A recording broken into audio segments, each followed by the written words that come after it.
One of the strengths of computers is that they're really good at doing computations. This means that they can solve problems that would be difficult or impossible for humans to do by hand simply by doing a lot of calculations. One example of this is the Monte Carlo method. Monte Carlo approximates solutions to problems using lots of random trials.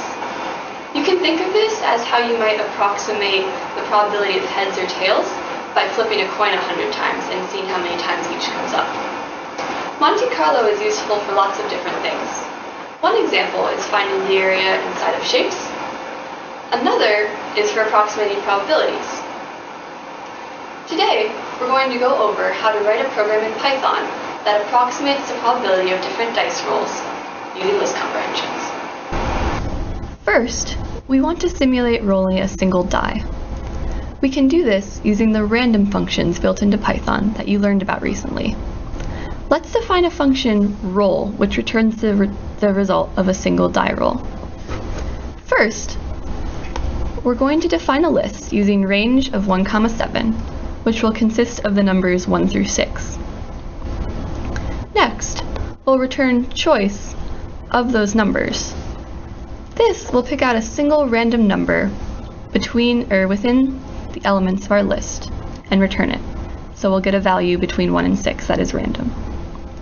Now, suppose we want to simulate rolling multiple dice and look at the sum of their faces.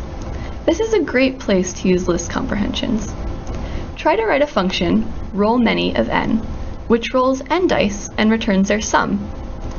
Use list comprehensions, our roll function, and the Python function sum, which returns the sum of a list. Okay, now let's compare to the one we wrote. First, we create a list using range of n, which will consist of the numbers 1 to n minus 1. Next, we call the function roll for every element in that list. So, we will end up with a list consisting of n rolls of our dice. Finally, we sum this list to find the sum of the dice. Similarly to how you can flip a ton of quarters to approximate the probability of getting tails, if we roll a bunch of dice in Python, we can approximately find the probability of rolling a specific value by looking at the number of times that value is rolled divided by the total number of rolls. Suppose we have a variable goal, which represents the sum of the dice faces we are looking for. We can write a function odds, which takes in our goal, the number of dice to roll, and the number of trials to run, and returns the estimated probability of rolling that sum. Let's walk through that function. First, rolls is a list where each entry will hold the sum of a dice roll. There will be a number of entries equal to the number of trials. We fill this list using a list comprehension, which calls roll many of n for I in range trials. This just means it calls roll many trials times, and each time sets an entry equal to the return value of roll many. Next, we want to find out how many of these rolls were successful, meaning, was that roll equal to our goal? We're going to use another list comprehension.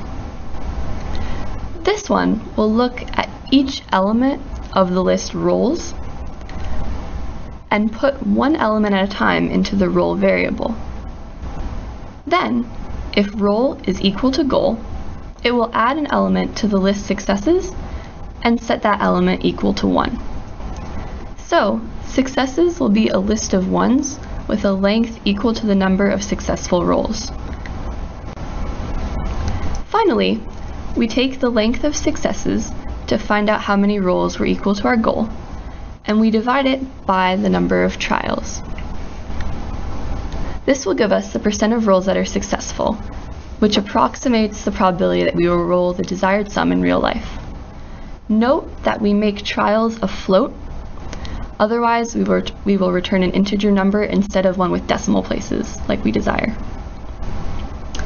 Let's see how this function works for different numbers of trials.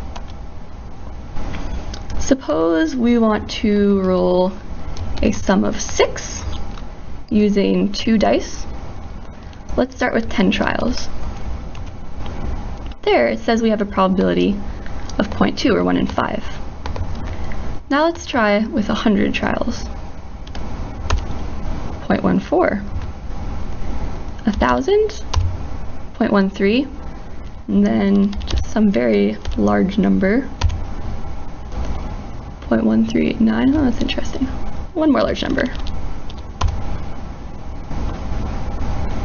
So, as we can see, the probability that it returns seems to approach a number that is approximately 0.138.